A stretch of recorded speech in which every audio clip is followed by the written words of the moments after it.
MD news के मेरदर्शन bulletin में आप सभी का स्वागत है। आज के बुलेटिन के साथ मैं हूं निशा। सबसे पहले दिन भर की खबरों के बारे में थोड़ी सी जानकारी दूं। आज की जो मेन खबर जो सबसे ज्यादा सभी के टीवी पर चल रही है, सभी के मोबाइल में चल रही है, जी हां, उत्तर प्रदेश के मुख्यमंत्री योगी आदित्यनाथ आज मेरठ पहुंचे।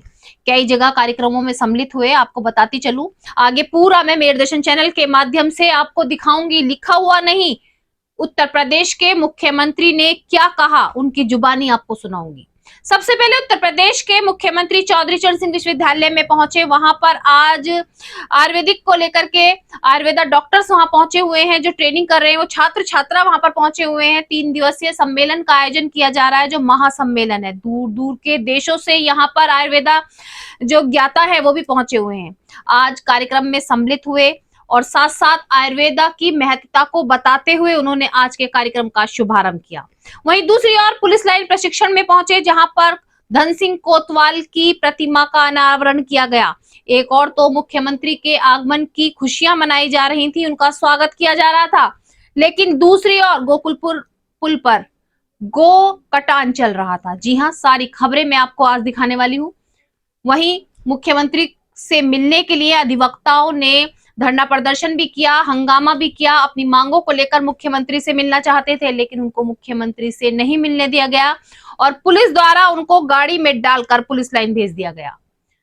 चोर बदमाशों के हौसले जहां बुलंद होते जा रहे हैं, मैं आपको लगातार दिखा रही हूं। बिन डर खौफ के दिन दहाड़े, रात हो या दिन हो, वारदात को अंजाम दे रहे हैं।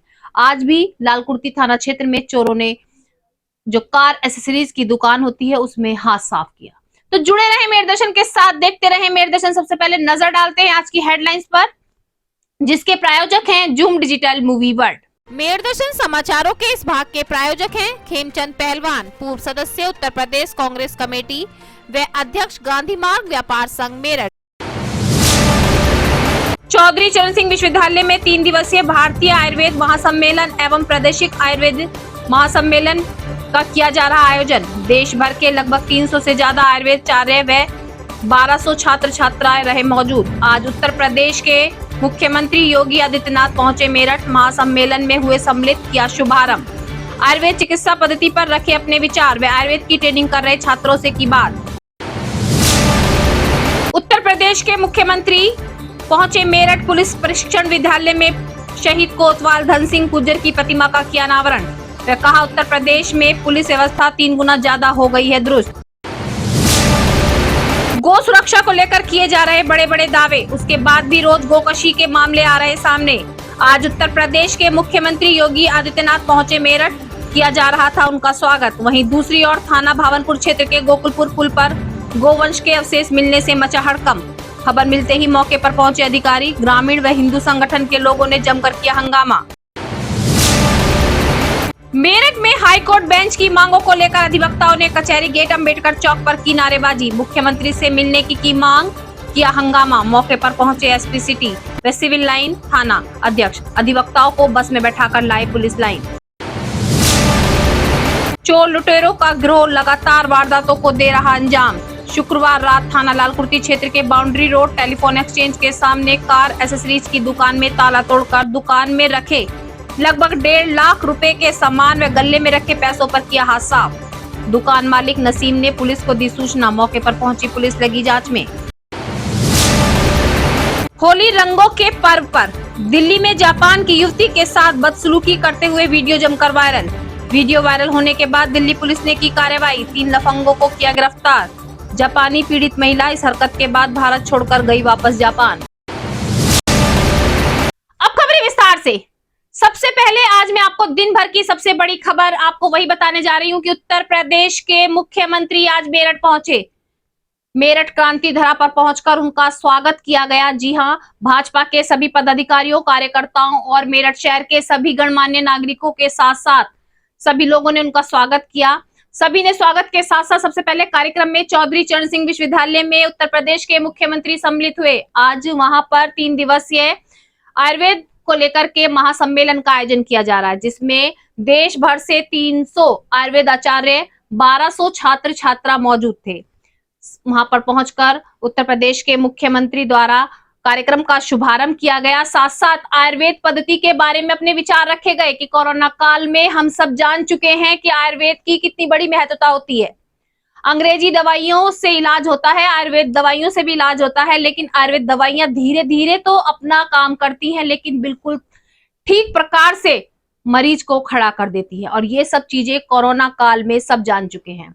उन्होंने छात्र छात्राओं से भी बात की तो वहां पर पहुंचे हुए छात्रों में से लगभग 90% छात्रों का ये जवाब था कि इंग्लिश की पढ़ाई में, यानी कि जो डॉक्टरी की पढ़ाई थी उसमें उनको भाग नहीं मिल सका, उसमें उनका नंबर नहीं आ सका, इसलिए उन्होंने आयुर्वेद को अपनाया।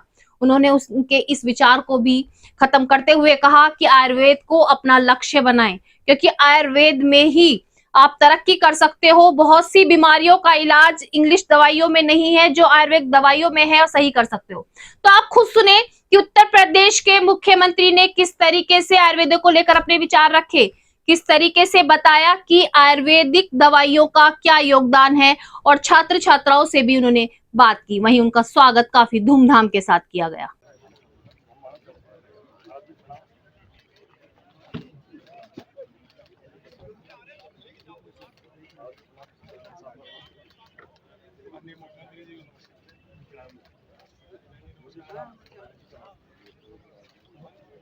अरे भाई आप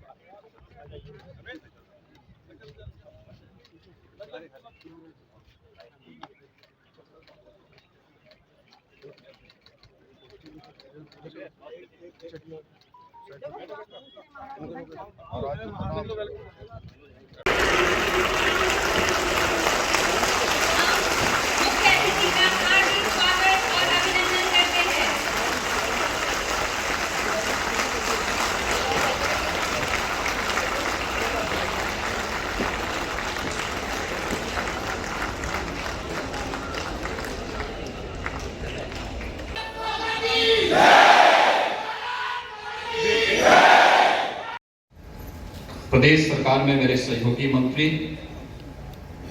श्री सोमेंद्र तोमर जी, श्री दिनेश खटीक जी,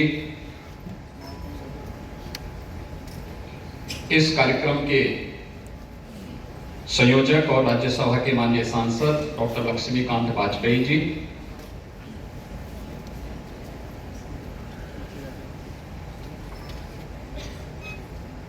सचिव आयुष मंत्रालय भारत सरकार वैद्य राजेश कोटेचा जी, आचार्य बालकृष्ण जी,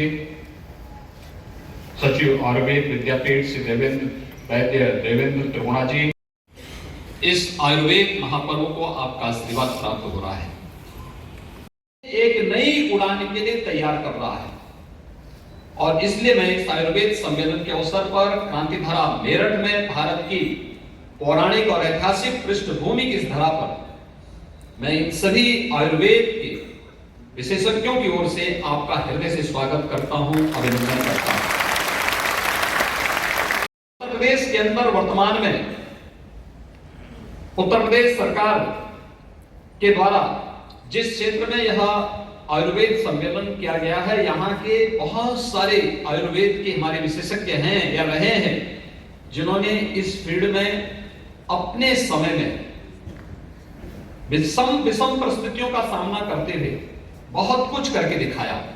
खासतौर पर वैद्य राम सहाय कौशिक जी, वैद्य हरिदत्त जी, वैद्य कृष्णलाल वाजपेयी जी, वैद्य मुरारीलाल शर्मा जी, वैद्य पशुपतिनाथ जी, वैद्य विष्णुदत्त शर्मा जी ने इस पूरे क्षेत्र में आयुर्वेद के माध्यम से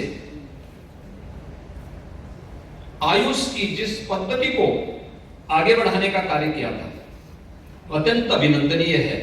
और राष्ट्रपति जी के मानद यूनानी चिकित्सक पद्म पुरस्कार से सम्मानित हकीम सैफुद्दीन जी की भी धरती यही मेरठ रही है, यही मेरठ से उनका जुड़ाव रहा है। ये 3 दिन आज से प्रारंभ हो रहा है। आयुर्वेद की विभिन्न विधाओं को लेकर के यहाँ पे चर्चाएं होंगी, उनके द्वारा जो बेस्ट प्रैक्टिसेस हैं उनके बारे में अवगत कराया जाएगा। इस दिशा में जो नए शोध हो रहे हैं इसके बारे में भी अवगत कराया जाएगा। और कैसे हम आयुर्वेद को, योग, आयुर्वेद, प्राकृतिक चिकित्सा, इन सब को हम हेल्थ एंड वेलनेस सेंटर के अपने प्रधानमंत्री जी के इस अभियान के साथ जोड़ करके हेल्थ टूरिज्म के एक उत्कृष्ट केंद्र के रूप में विकसित कर सकते हैं। इन सभी मुद्दों को लेकर के अगले 3 दिनों तक यह महासम्मेलन यहाँ पर होने जा रहा है। इस सम्मेलन के माध्यम से आज मैं अवगत कराना चाहता हूं कि आदरणीय प्रधानमंत्री जी ने 9 वर्ष पहले आयुष मंत्रालय के गठन के साथ जिस भारत की परंपरागत चिकित्सा पद्धतियों को प्रोत्साहित करने के लिए कार्यक्रम आगे बढ़ाए थे, एक नई उड़ान के लिए तैयार कर रहा है। और इसलिए मैं इस आयुर्वेद सम्मेलन के अवसर पर क्रांतिधारा मेरठ में भारत की पौराणिक और ऐतिहासिक पृष्ठभूमि की इस धरा पर मैं इन सभी आयुर्वेद के विशेषज्ञों की ओर से आपका हृदय से स्वागत करता हूं, अभिनंदन करता हूं। मैंने उनसे पूछा कि आखिर आयुर्वेद में ही आप क्यों प्रवेश किए हैं? आप चिकित्सक बनना चाहते रहे होंगे तो हो सकता है और भी विधाएं थी, एलोपैथ में आप जा सकते थे, और भी बहुत सारी चीजें हैं। मैं देख करके आश्चर्यचकित था। 100 में से 94 बच्चों ने कहा कि साहब हम आयुर्वेद में नहीं, हमारी रुचि तो एलोपैथ में थी, लेकिन चूंकि वहां प्रवेश नहीं हुआ इसलिए हमने यहां एडमिशन लिया। 4 ऐसे थे जिन्होंने कहा कि आयुर्वेद में हमारी रुचि थी और इसलिए हमने आयुर्वेद में बीएमएस की, उसमें हमने प्रवेश लिया है और इस फील्ड में आगे बढ़ना चाहते हैं। 2 थे जिन्होंने कहा कि हमारे माता पिता चूंकि इसके विशेषज्ञ हैं, इसलिए परंपरागत हमारा अपना कारोबार भी है, इसलिए उसके साथ कारण हम भी इसमें जुड़े हैं। मुझे लगा कि जहां पे इतनी बड़ी संख्या ऐसी हो जो केवल मजबूरी में पढ़ रहे हैं कि मैं डिग्री लेनी है, चिकित्सा पद्धति का विरोधी नहीं हूं और विरोधी भी हो भी नहीं सकता। संपूर्ण आरोग्यता को प्राप्त करने के लिए जो भी आसान तरीके हो सकते हैं, सरकार उस प्रकार की कार्य पद्धति को, उस प्रकार की कार्य योजना को आगे बढ़ाती है, उसे प्रोत्साहित करती है, उसके लिए बजट का प्रावधान करती है। लेकिन परंपरागत चिकित्सा पद्धति में आयुर्वेद, भले ही अन्य दिनों में हम लोग उसको महत्व को जाने न जाने, लेकिन इस सदी की सबसे बड़ी महामारी के दौरान तो आयुर्वेद के महत्व को कौन नहीं समझा है, कौन नहीं समझा। सबने इसके महत्व को समझा। सरकार ने इस बात को कहा, मैंने कहा देखिए एलोपैथ के डॉक्टर अच्छे डॉक्टर होते हैं, लेकिन अगर कोई एक एमबीबीएस की डिग्री लेता है तो एमबीबीएस की डिग्री लेने के बाद उसके पास केवल एक जरिया होता है कि अपना तो प्रैक्टिस करे या सरकारी नौकरी करे। और केवल एमबीबीएस करने से नहीं होगा, एमबीबीएस के बाद उसको पीजी करना होता है, फिर पीजी के बाद भी अब तो जब तक वो सुपर स्पेशलिटी की डिग्री नहीं लेगा तो इन सब को लेने में उसको 12 से 15 साल लग जाते हैं। 12 से 15 वर्ष के बाद तब वह एक योग्य शिक्षक होता है।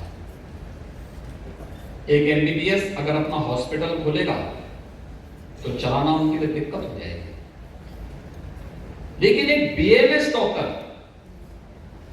अगर चाहें तो अपना एक हेल्थ एंड वेलनेस सेंटर को बहुत अच्छे ढंग से चला सकता है, योग के साथ जोड़ करके, प्राकृतिक चिकित्सा के साथ जोड़ करके, पंचकर्म और छात्र के पद्धतियों को अपना करके बहुत अच्छे ढंग से चला सकता है।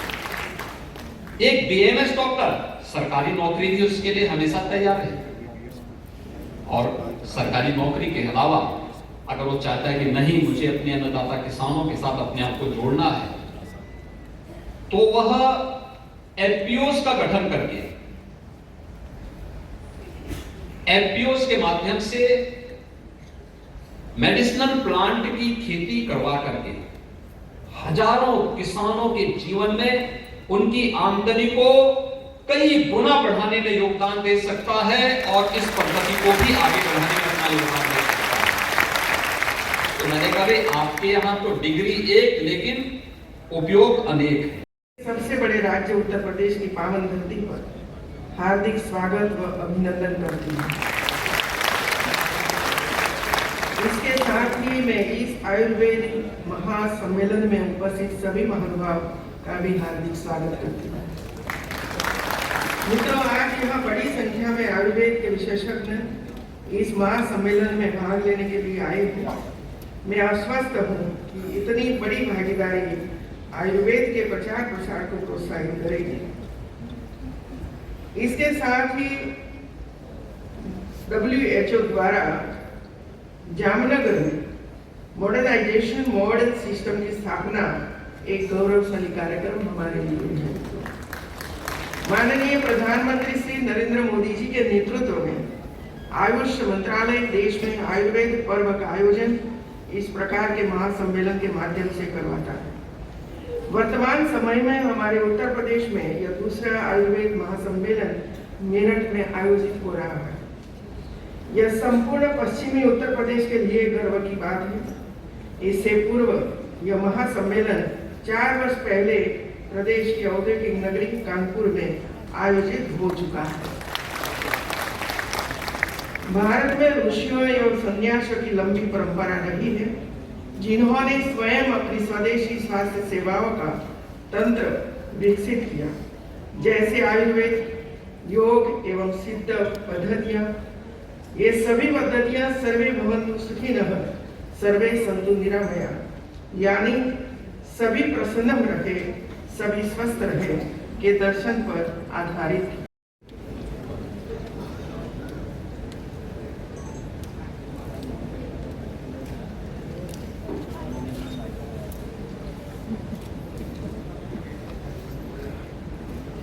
देश के माननीय उपराष्ट्रपति जी श्री जगदीप धनखड़ जी, डॉक्टर श्रीमती सुदेश धनखड़ जी, उत्तर प्रदेश के माननीय मुख्यमंत्री योगी आदित्यनाथ जी, श्री लक्ष्मीकांत वाजपेयी जी, माननीय सांसद श्री सोमेंद्र तोमर जी, माननीय मंत्री उत्तर प्रदेश, श्री दिनेश खटीक जी, माननीय मंत्री श्री सुनील कुमार गुप्ता जी, सचिव माननीय उपराष्ट्रपति भारत सरकार राजेश कोटाजे जी, आचार्य बालकृष्ण जी, पद्म भूषण श्री देवेंद्र त्रिमुना जी, मनोज नेसा जी, professor Sangeeta Shukla ji, professor Awadhesh Kumar Singh ji, professor Rakesh Sharma ji, Shri Ranjit Puranic जी, उपस्थित सभी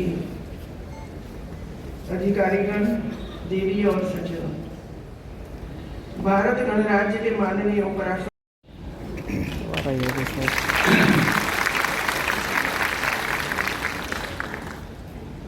इस प्रांत के मुख्यमंत्री सरल और सख्त,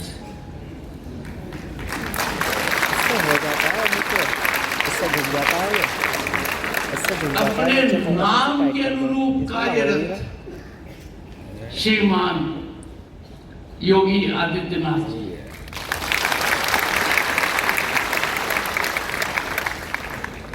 मुझे वो पल याद है जब 6 या 7 अगस्त को निर्वाचन हो गया था।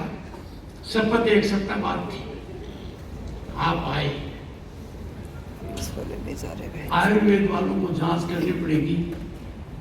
My energy level went up और मेरी माननीय मुख्यमंत्री से उस समय चर्चा हुई और मुझे कहने का मौका मिला कि इतना बड़ा प्रांत पहले जिस खबरों में रहता था, थोड़ी चिंता और चिंतन का मामला था, अब हर्ष उल्लास का मामला है। UP is in the news these days for the right cause। मुख्यमंत्री जी ने सही कहा, 9 साल में भारत ने माननीय प्रधानमंत्री नरेंद्र मोदी के विजन की वजह से छलांग लगाई है और मुख्यमंत्री जी भी लगा रहे हैं, इनकी छलांग देख रहे हैं। मन बड़ा प्रफुल्लित होता है जब देश विदेश के लोग उत्तर प्रदेश के बारे में वो टिप्पणी करते हैं जो पहले सुनने को नहीं मिलती थी।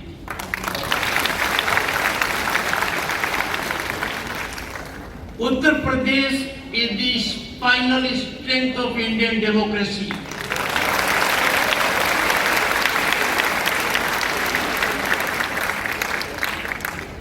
उत्तर प्रदेश के मंत्रीगण सोमेंद्र तोमर जी, दिनेश खटीक जी, रामदेव जी से मेरी अचानक मुलाकात हो गई और मैंने उनको एक ही बात कही, आप काम तो बहुत जबरदस्त कर रहे हैं, कुछ ऐसा भी कीजिए कि न्यायालय के अंदर न तो दोनों पक्ष और न न्यायाधीश गुस्से में आए।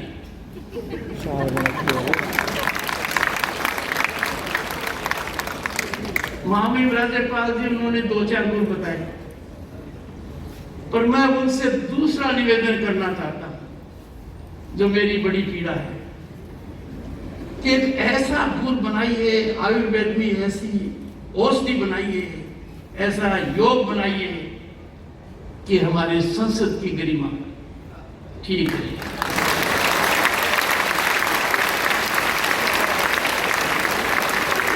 अपने देश में यह था, संविधान निर्माताओं ने, माननीय मुख्यमंत्री जी, 3 साल तक विकट समस्याओं का समाधान किया।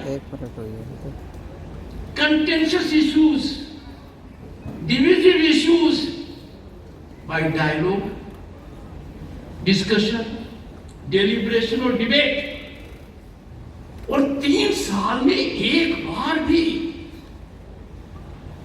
संविधान सभा का कोई मेंबर वेल में नहीं आया, नारे नहीं लगाए, प्लेकार्ड नहीं दिखाया, ऐसा आचरण किया जिसको हम फॉलो कर सकते हैं। हमारा आचरण आज उसके ठीक विपरीत क्यों है, यह हमें चिंता और चिंतन का विषय है। प्रजातांत्रिक मूल्य बहुत महत्वपूर्ण है। We cannot allow temples of democracy to be outraged, क्योंकि हम लार्जेस्ट डेमोक्रेसी नहीं, मदर ऑफ डेमोक्रेसी भी है। इस पर मैं मेरी पीड़ा थोड़ी देर बाद में कहूंगा, क्योंकि मैं देश के चौधरी चरण सिंह विश्वविद्यालय के आयुर्वेदा महासम्मेलन में सम्मिलित होने के बाद उत्तर प्रदेश के मुख्यमंत्री योगी आदित्यनाथ पुलिस प्रशिक्षण विद्यालय में पहुंचे, जहां पर उन्होंने धन सिंह कोतवाल की प्रतिमा का अनावरण किया। साथ साथ उन्होंने पुलिस की जो व्यवस्था है उस पर अपने विचार रखे। उन्होंने कहा कि उत्तर प्रदेश में पुलिस व्यवस्था 3 गुना ज्यादा दुरुस्त हो गई है और अब पुलिस प्रशासन द्वारा बहुत अच्छे से कार्य किया जा रहा है। तो आप खुद सुने कि उत्तर प्रदेश के मुख्यमंत्री योगी आदित्यनाथ द्वारा किस तरीके से पुलिस की कार्यशैली को लेकर अपने विचार रखे गए।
महान शहीद कोतवाल धन सिंह गुर्जर जी की प्रतिमा के अनावरण के भव्य समारोह के शुभ अवसर पर कार्यक्रम के मुख्य अतिथि जी के रूप में मंच को अलंकृत करने वाले भारत के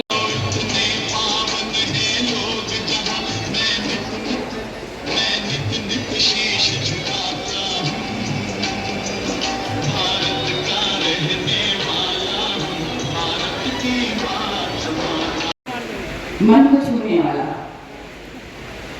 भारत की ये दूसरा स्वरूप जो कि अपने आप मन को आह्लादित कर देता है और आंखों को नम कर देता है।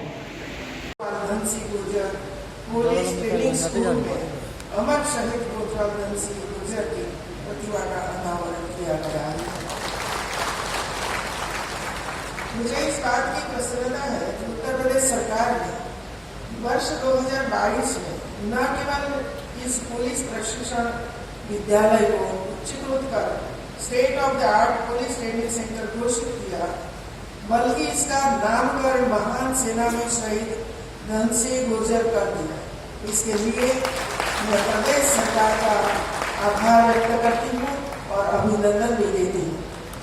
मुझे बताया गया है कि इस संस्था में अब तक कुल 232 बेसिक व इन सर्विस कोर्स कराकर कुल 24,811 प्रशिक्षुओं को प्रशिक्षण प्रदान किया जा चुका है। इसके लिए मैं संस्था को बधाई देती हूँ। मेरठ जनपद का अपना एक ऐतिहासिक महत्व रहा है। सन 1857 का प्रथम स्वाधीनता समर यहीं से शुरू हुआ।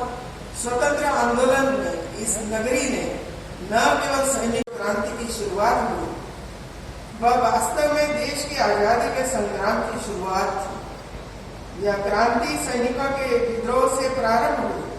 उस समय शहीद कोतवाल धन सिंह गुर्जर सदर कोतवाली के प्रभारी थे और पुलिस तथा समाज में जो क्रांति भड़की थी उसका नेतृत्व कोतवाल धन सिंह कर रहे थे। शहीद धन सिंह कोतवाल जी की प्रतिमा अनावरण कार्यक्रम के अवसर पर भारत माता के इस महान सपूत को नमन करते हुए उत्तर प्रदेश वासियों की ओर से विनम्र श्रद्धांजलि व्यक्त करता हूँ। जय हिंद।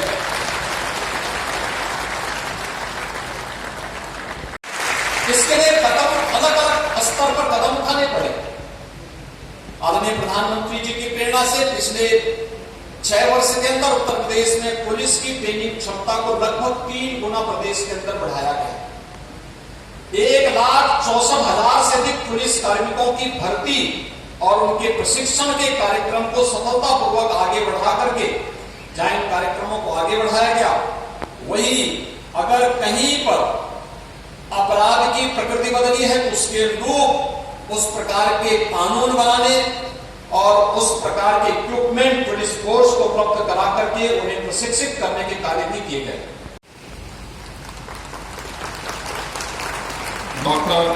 आदरणीय डॉक्टर श्रीमती सुदेश धनखड़ जी,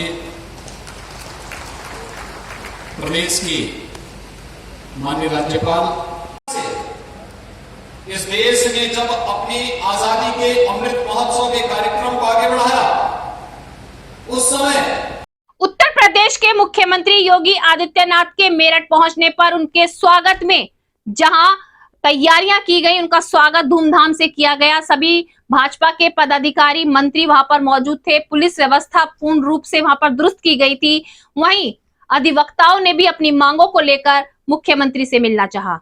अंबेडकर पार्क चौराहे पर पहुंचकर उन्होंने धरना प्रदर्शन किया अपनी आवाज उठाने के लिए, लेकिन उनको गाड़ी में बैठाकर पुलिस लाइन पहुंचा दिया।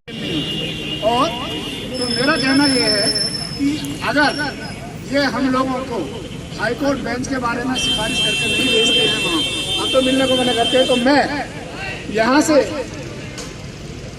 खुलासा करता हूँ कि पश्चिमी उत्तर प्रदेश के 22 जिलों की मीटिंग मैं बहुत जल्दी ही किसी जिले में बुलाऊंगा मेरठ में या बिजनौर में, और हम डिसीजन लेंगे कि पश्चिमी उत्तर प्रदेश में हाई कोर्ट की बेंच हो। अगर ये हाई कोर्ट की बेंच पश्चिमी उत्तर प्रदेश में नहीं देते हैं और ये चाहते हैं कि और जगह 2-2 लाख आदमियों को दे रखी है इन्होंने, तो मेरा कहना ये है कि ये 4-5 बेंच बना दें, क्या दिक्कत।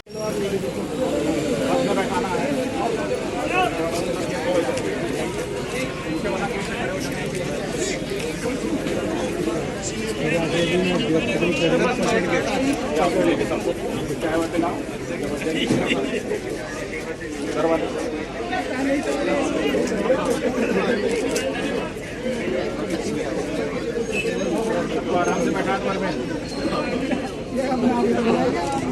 हाई कोर्ट पे हाई कोर्ट पे हाई कोर्ट पे जेल चलेंगे, ये दीवाने कहाँ चले, जेल चले, ये दीवाने कहाँ चले, जेल चले, ये दीवाने कहाँ चले, जेल चले। जहां एक और मुख्यमंत्री के आगमन की खुशियां मनाई जा रही थी, मुख्यमंत्री मेरठ में पहुंचकर कार्यक्रम में सम्मिलित हो रहे थे, तो वहीं दूसरी ओर गोकशी की घटनाओं को अंजाम दिया जा रहा था। जी हां, गोकशी को रोकने के लिए बार बार आवाज उठाई जा रही है, हिंदू संगठन बार बार आगे आ रहे हैं, गोवंशों की सुरक्षा के लिए दावे किए जा रहे हैं, लेकिन उसके बाद भी जो गोवंशों का कटान करते हैं वो मौके का फायदा उठाने से बाज नहीं आ रहे हैं। आज भी जहां मुख्यमंत्री कार्यक्रम में सम्मिलित हो रहे थे, तो दूसरी ओर गोकुलपुर पुल पर गो अवशेष मिलने से हड़कंप मच गया। सभी ग्रामीण मौके पर मौजूद हुए, साथ साथ हिंदू संगठन के लोग भी पहुंचे, धरना प्रदर्शन किया, जमकर नारेबाजी की। मौके पर अधिकारी भी पहुंचे, भीड़ को शांत कराया, गोवंशों को दबाया गया, लेकिन उसके बाद भी सभी का यही कहना है कि आखिर इन गो कटान करने वालों के खिलाफ कार्रवाई क्यों नहीं होती, इन पर शिकंजा क्यों नहीं कसा जा रहा। अब मैं आपको एक ऐसी खबर की ओर ले चलती हूं जिसे देखकर आपका भी सर शर्म से झुक जाएगा। जी हां, क्योंकि ये खबर वो है जिसमें हमारे हिंदुस्तान की बदनामी दूसरे देश तक पहुंच रही है। आप भी सोच रहे होंगे क्या खबर है। जी हां, मैं पूरी खबर आपको विस्तार से बताऊंगी। होली का पर्व काफी रंगीन पर्व होता है और काफी मिलकर प्रेम के साथ इस पर्व को मनाया गया। पूरे देश भर में उत्साह नजर आ रहा था, क्योंकि 2 साल बाद होली का पर्व जो है सभी ने काफी खुशी के साथ मनाया। जबकि 2 पर्व एक साथ थे, 2 समुदाय के पर्व एक साथ थे। जहां एक और होली का पर्व मनाया जा रहा था, तो वहीं शब ए रात का पर्व भी था। सभी एक दूसरे को शुभकामनाएं दे रहे थे, सभी एक दूसरे के पर्व को बहुत अच्छे से मना रहे थे। लेकिन वहीं दूसरी ओर एक घटना ऐसी हो रही थी जिसे देखकर, जिसे सुनकर आप भी शर्मसार हो जाएंगे। होली के पर्व के नाम पर जापान से आई हुई एक युवती के साथ दिल्ली में अभद्र व्यवहार किया गया। घटना तो दिल्ली की है, लेकिन कह सकते हैं कि हम सब हिंदुस्तान में रहते हैं, तो ये घटना, ये खबर हम तक पहुंचनी भी बहुत जरूरी है। अगर बाहर के देशों का कोई व्यक्ति हमारे देश में आता है तो हमें उसका सम्मान करना चाहिए, क्योंकि हमारी अच्छाई वो बाहर लेकर जाएंगे। अगर हम उनके साथ बुरा व्यवहार करेंगे तो वो भी बाहर जाएगा। अभी कुछ दिनों पहले ही मैंने मेरदर्शन चैनल के माध्यम से आपको दिखाया था कि बाहर की युवती हमारे मेरठ में भी पहुंची थी, उनके साथ भी अभद्र व्यवहार किया गया था, लेकिन अभद्र व्यवहार करने वालों के खिलाफ कार्रवाई तो हुई। आखिर इस तरीके की हरकतें की ही क्यों जाती हैं। होली के नाम को लेकर जापानी युवती के साथ दिल्ली में भी अभद्र व्यवहार किया गया। आप खुद वीडियो में देखेंगे किस तरीके से होली के पर्व को गलत नाम देते हुए उसको रंग लगाया गया, उसको परेशान किया गया। दिल्ली पुलिस को जब ये वीडियो वायरल हुई तब खबर उसकी लगी, तब पुलिस ने कार्रवाई तो की, तीनों आरोपियों को गिरफ्तार तो किया, लेकिन जब तक जो जापानी पीड़ित महिला थी, पीड़ित युवती थी, वो अपने जापान लौट चुकी थी। आप खुद सोचिए कि वो जापान जाकर हमारे हिंदुस्तान के बारे में क्या कहेगी। ये हिंदुस्तान है, फूलों का गुलदस्ता है, यहाँ विभिन्न धर्म जाति के लोग रहते हैं, सभी मिलजुल कर रहते हैं, लेकिन जो बाहर से आए हुए लोग हैं उनको सम्मान देना भी जरूरी है, क्योंकि वो हमारे हिंदुस्तान में हमारे गेस्ट हैं। और अगर हम उनका सम्मान नहीं करेंगे, उनको रिस्पेक्ट नहीं देंगे, उनके साथ अभद्र व्यवहार करेंगे, तो वो यही चीजें अपने दूसरे देश में जाकर बताएंगे। और यही घटना इसी बात को साबित करती है कि उस युवती ने अपने देश में जाकर क्या कहा होगा हिंदुस्तान के बारे में। मैं भी आपसे एक सवाल करना चाहती हूँ कि आखिर बार बार ऐसी घटनाएं क्यों सामने आ रही हैं। इस पर किस तरीके से कार्रवाई करनी चाहिए, किस तरीके से कदम उठाना चाहिए। आखिर पुलिस की कहां चूक है, अधिकारियों की कहां चूक है। बाहर से कुछ लोग अगर घूमने आते हैं, कुछ महिलाएं, कुछ युवतियां घूमने आती हैं, तो हमें उन्हें सम्मान देने में कहां पर कमी रह जाती है। क्यों उनके साथ हमारे हिंदुस्तान के युवा ऐसी हरकतें करते हैं जो सबका सिर शर्म से झुक जाता है। आज के मेरे दर्शन बुलेटिन में बस इतना ही। तेज और ताजा खबरें जानने के लिए देखते रहिए मेरे दर्शन। यदि आप भी हमारे साथ जुड़ना चाहते हैं या स्पेशल बुलेटिन बनवाना चाहते हैं तो नीचे दिए गए नंबर पर संपर्क करें, सब्सक्राइब करें एमडी न्यूज मेरठ।